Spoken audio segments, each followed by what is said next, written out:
नमस्कार प्रिय दर्शकों, यदि आप एक मकर राशि के जातक हैं तो इस कार्यक्रम में मेरे साथ सिर्फ और सिर्फ 5 मिनट बने रहिए।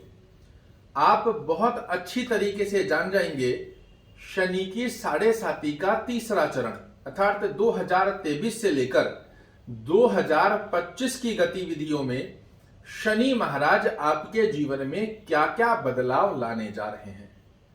पहले समय में क्या गतिविधियां आपने देखी है ये भी आपको बताऊंगा और आने वाले 2023 से 2025 की गतिविधियां किस प्रकार आपके सामने प्रदर्शित होगी, ये सत्यता एक एक शब्द आने वाले 2 वर्षों में आप देख पाएंगे। शनि की साढ़े साती का प्रभाव आपके ऊपर चल रहा है। 17 जनवरी को मकर राशि वाले जातकों के लिए शनि महाराज जो कि लग्नेश होते हैं, ये जा रहे हैं अपनी मूल त्रिकोण राशि में। और कितने वर्ष पश्चात? तो पूरे 30 साल बाद। 30 साल बाद शनि महाराज अपनी मूल त्रिकोण राशि में प्रवेश कर रहे हैं जो कि होती है कुंभ राशि। और यहीं से आपका शनि साढ़े साती का तीसरा चरण प्रारंभ होगा। पिछले 5 वर्षों की गतिविधि में आपने अपने जीवन में वो सब कुछ देख लिया है जो कोई भी व्यक्ति नहीं देखना चाहता। धन से संबंधित परेशानियां, मानसिक तनाव, टेंशन, डिप्रेशन, रिश्तों को आपने खोया है। बहुत सारी नकारात्मक गतिविधियां आपको पूरा जकड़ कर रख रखी थी। फिजूल के खर्चे, स्वयं के परिवार से संबंधित स्वास्थ्य रूपी योग के खर्चे, भाग्य का साथ ना मिलना। हर बार आपको लगता था कि अब मेरा ये कार्य हो ही जाएगा, मेहनत हम कर रहे थे किंतु रिजल्ट निकलकर नहीं आ पा रहे थे। किंतु अब 17 जनवरी को पूरे 30 वर्ष पश्चात जैसे ही पूरे रास्तों का भ्रमण कर कर शनि महाराज मकर राशि को छोड़कर कुंभ राशि में प्रवेश करेंगे, आपका तीसरा चरण प्रारंभ होगा और यहीं से आपकी जिंदगी में एक बहुत बड़ा बदलाव लाने आ रहे हैं।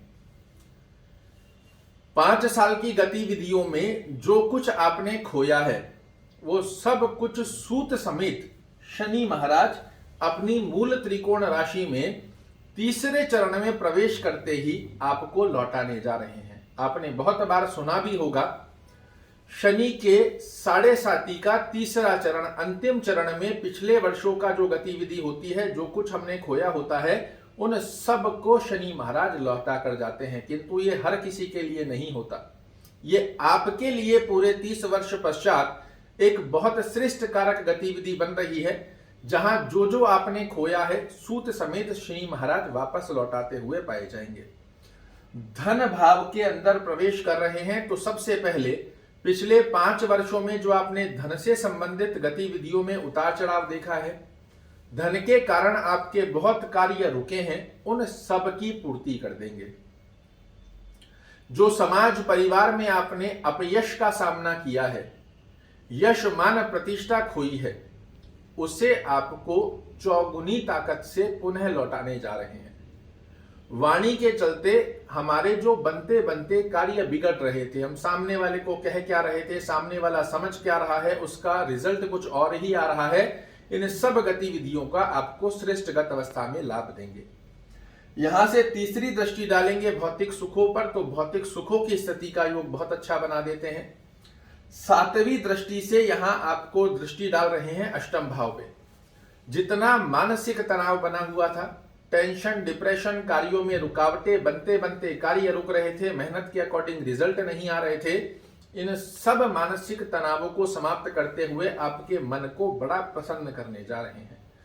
8, 9, 10, 10वीं दृष्टि जाएगी इनकी आपके एकादश भाव पर। आपके वो कार्य, आपकी वो डिजायर्स जो लाख प्रयास करने पर भी पिछले समय में पूर्ण नहीं हो पाई, उन सब गतिविधियों को शनि महाराज पूरा करने जा रहे हैं। और ये आय भाव भी होता है। आपकी आय में वृद्धि जरूर से करेंगे। एक से अधिक आय के स्रोत आपके लिए निर्मित करेंगे, क्योंकि बहुत साधारण सी बात है, जो कुछ खोया है उसे पाने के लिए कुछ तो विशेष चाहिएगा। और वही विशेष गतिविधि शनि महाराज अपनी 10वीं दृष्टि से आपके लिए पूर्ण करने जा रहे हैं। अद्भुत ये योग रहेगा, इसे आप लिखकर रख लीजिए। 2023 से 2025 की गतिविधि में तीसरा चरण आपके लिए यादगार रहेगा। किंतु अब हमेशा मैं अपने कार्यक्रम में बोलता हूं, जो कि अन्य लोग नहीं बोलते हैं, कि जिस भी ग्रह का फलादेश आप सुन रहे हैं उसका प्लेसमेंट आपकी कुंडली में एक अच्छे भाव में होना चाहिए। और यहीं पर आकर लोग कंफ्यूज हो जाते हैं, इसीलिए आज मैंने बोर्ड का सहारा लिया है। यदि आप एक मकर राशि के जातक हैं, अपनी कुंडली खोल लीजिए और सबसे पहले चेक क्या करना है, तो कुंडली में जहां 1 नंबर लिखा हुआ है यहां शनि महाराज आपकी कुंडली में नहीं होने चाहिए, अन्यथा जो अवस्था में बता रहा हूं ये लाभ कहीं ना कहीं आपको नहीं देखने को मिलेगा। लग्न से छठवां घर, 1 2 3 4 5 6, छठवां घर ये होता है। बहुत से लोगों को कंफ्यूजन होता है, जहां 6 नंबर लिखा है वो छठवां घर है, वो छठवां नहीं है। लग्न से छठवां घर अगर आप गिनते हैं तो 1 2 3 4 5 6, छठवें घर में यदि आपकी कुंडली में ही शनि महाराज बैठे हैं तो यहां आपको शुभ फल नहीं दे पाएंगे, क्योंकि इस स्थान पर बाध्य हो जाते हैं ये व्यक्ति को अशुभ फल देने के लिए। छठवें के बाद लग्न से 8वां घर, तो 6 के बाद 7 और 8, अगर आपकी लग्न कुंडली में शनि महाराज इस स्थान पर बैठे हैं तो आपको शुभ फल नहीं दे पाएंगे। लग्न से 12वां घर, तो यहां तक 8 हो गए, 9 10 11 और 12, 12वें स्थान पर लग्न से 12वें घर में यदि शनि महाराज आपकी लग्न कुंडली में ही बने हुए हैं तो यह स्थिति आपको नहीं देखने को मिलेगी। किंतु यदि 1 नंबर में 6वें 8वें और 12वें घर में शनि महाराज नहीं बैठे हुए हैं, ये जो स्थितियां मैं बता रहा हूं, एक एक अक्षर आपके सामने 2023 से 2025 की गतिविधि में निर्मित होता हुआ ना दिखाई दे तो मुझे कहिएगा। एक अवस्था का और ध्यान रखिएगा, अभी भी शनि महाराज का तीसरा चरण चल रहा है और ये न्याय प्रिय ग्रह हैं।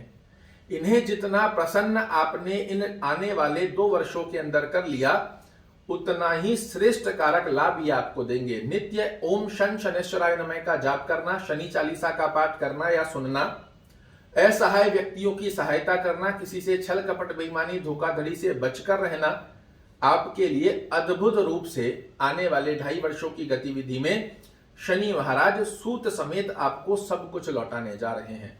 वर्ष 2023 की आप सभी को बहुत बहुत हार्दिक शुभकामनाएं हैं, जो भी मुझे मकर राशि वाले सुन रहे हैं।